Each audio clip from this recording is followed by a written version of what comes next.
there everybody, I'm Rosslyn. Welcome to Orkney and welcome to my second playthrough of the Magic Path.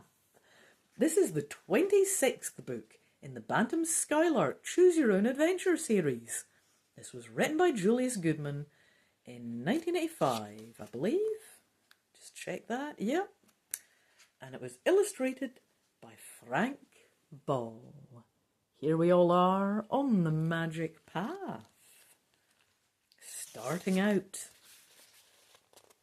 on what I hope to be a glorious adventure. I was going to say glorious adventure, I don't know if it is though. Might be rubbish. I'm sure it'll be good. So, let's see. Yeah, I'll just start from the start again. We've not got much to read before we get to the first choice. Today is Saturday. You and your friends Michael and Jenny are off to play in the woods near your house. You pedal your bikes as fast as you can and finally reach the edge of the woods. The narrow dirt trail through the pine forest is shady and cool. It feels great after your hard ride. Suddenly you see something in the trees ahead. You keep riding until you're close enough to tell what it is.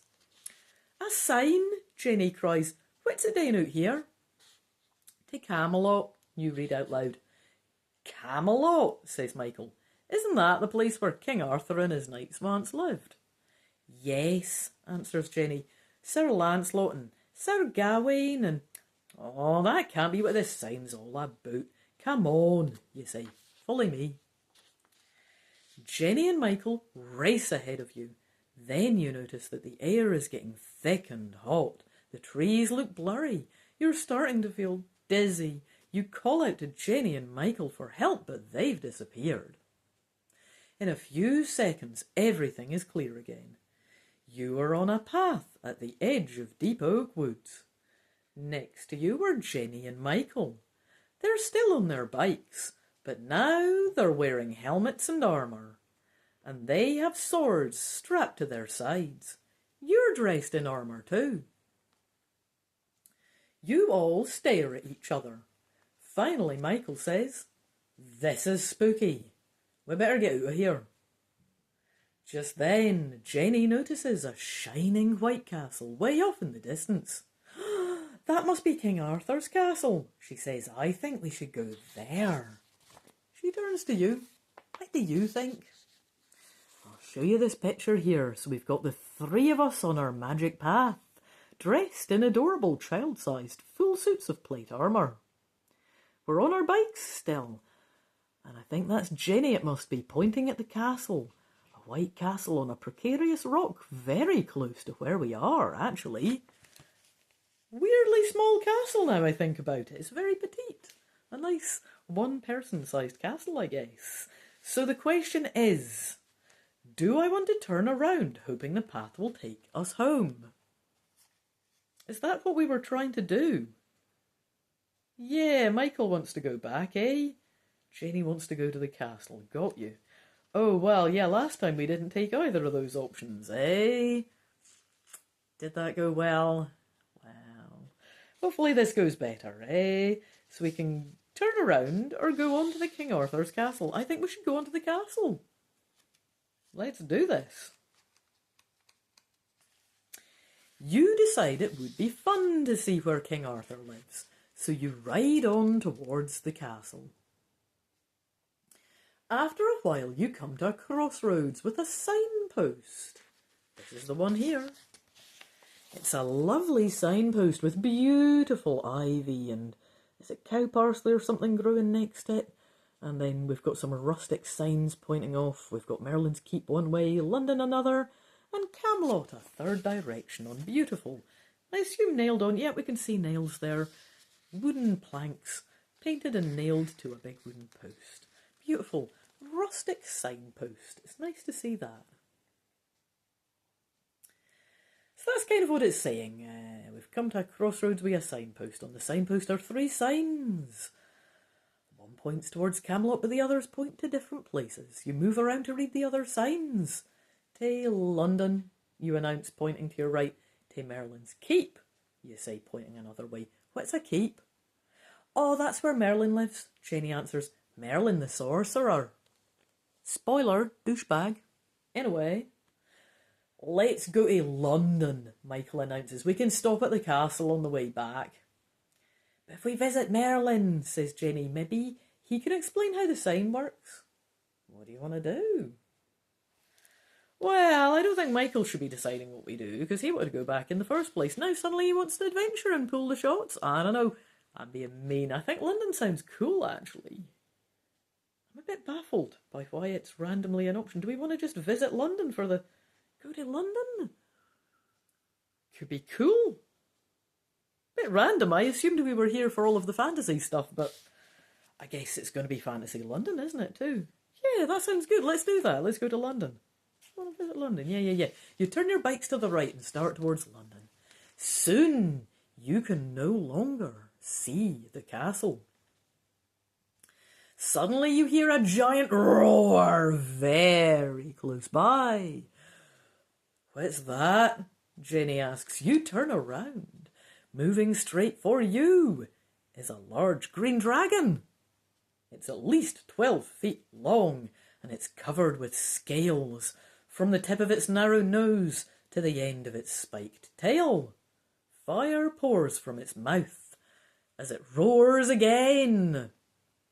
Oh, let's get out of here, Michael whispers.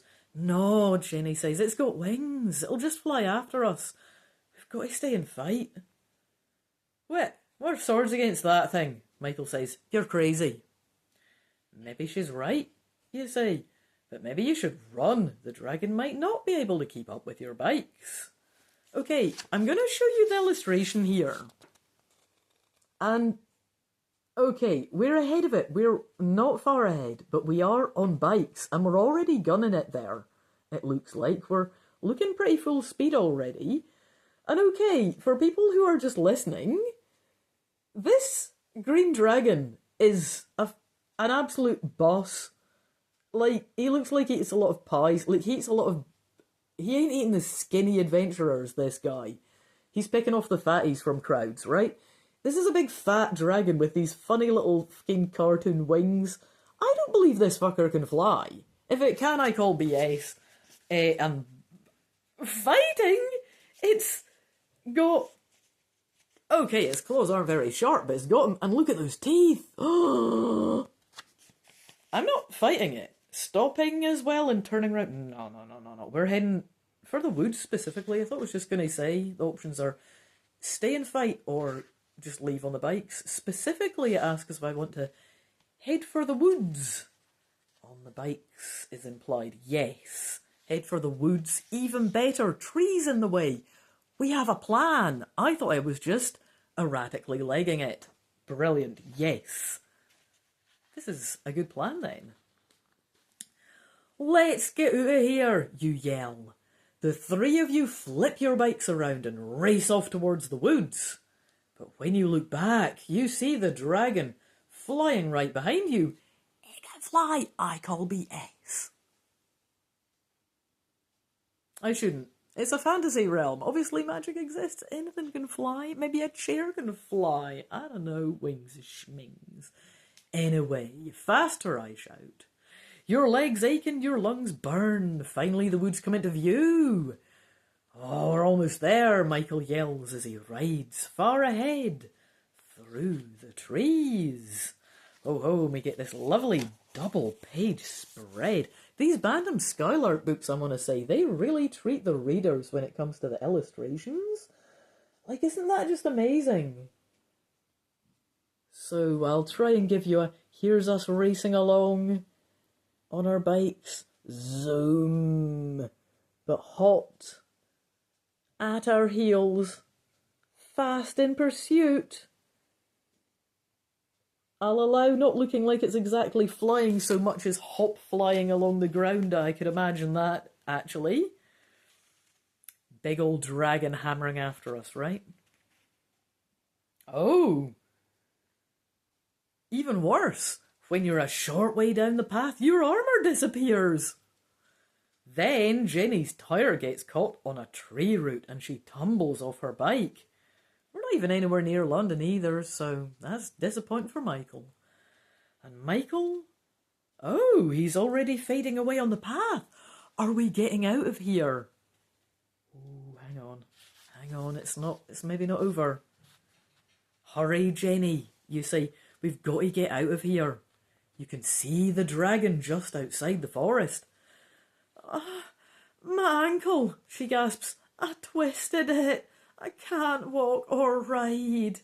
Can you stand at all, you ask. She tries but falls to the ground. It's no use, she cries. What'll we do?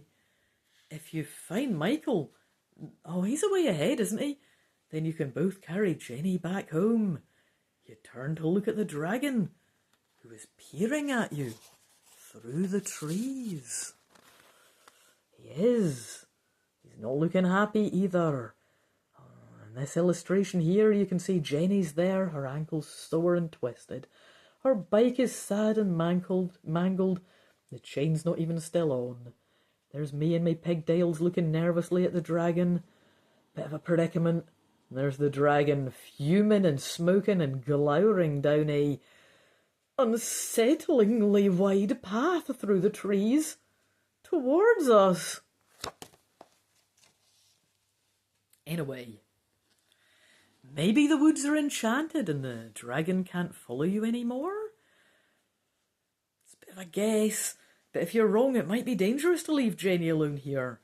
Do I leave Jenny while I get Michael, or try to help Jenny by myself? Oh dear, I don't know. I don't think leaving Jenny is a good idea. I'm going to try and help her myself. I see no reason to assume that dragon can't get down that path. It clearly should be able to. We haven't all vanished. I'm going to try to help Jenny by myself. I don't want to leave her behind either. It's just not cool. You decide it's too risky to leave Jenny alone. I'll help you, Jenny, you say. Trying hard not to hurt her, you balance Jenny on your handlebars. Then you ride down the path back into your own woods. Michael must be home already. If he is, what a douche can we say? He's just abandoned the two girls. Boys, am I right? Anyway, Michael must be home already, you tell Jenny. On the way to find him, you make up a story about Jenny's ankle to tell your parents. The next day, you decide to go back to Camelot to get her bike. But when you reach the pine woods, you find no path and no magic sign. Your trail is back to normal. You tell everyone Jenny's bike must have been stolen. Oh, but first I'm going to say, we get this quite good illustration of us both on the bike. Jenny just precariously and unhappily balanced on the front with her louping ankle there as we both ride down this path through the forest. So we're claiming it's been stolen, this bike. But a month later, your father reads aloud an article in the paper. The headline says, British archaeologists discover bike in 12th century dig. Hoax suspected. It's all you can do to keep from laughing. The end. Well, that was a good ending, eh? We had quite the adventure on the Magic Path. I hope you've enjoyed joining me for that fun little adventure. This has been the Magic Path, number 26, in the Choose Your Own Adventure Bantam-skylark range. It was written by Julius Goodman, read by me, Rosslyn Carlyle, here on Orkney, and it was illustrated by Frank Ball. I am going to say toodaloo the new to you for now. I hope you've enjoyed part 2. I hope to see you for another playthrough very soon. I will definitely be doing another one of this. Bye-bye.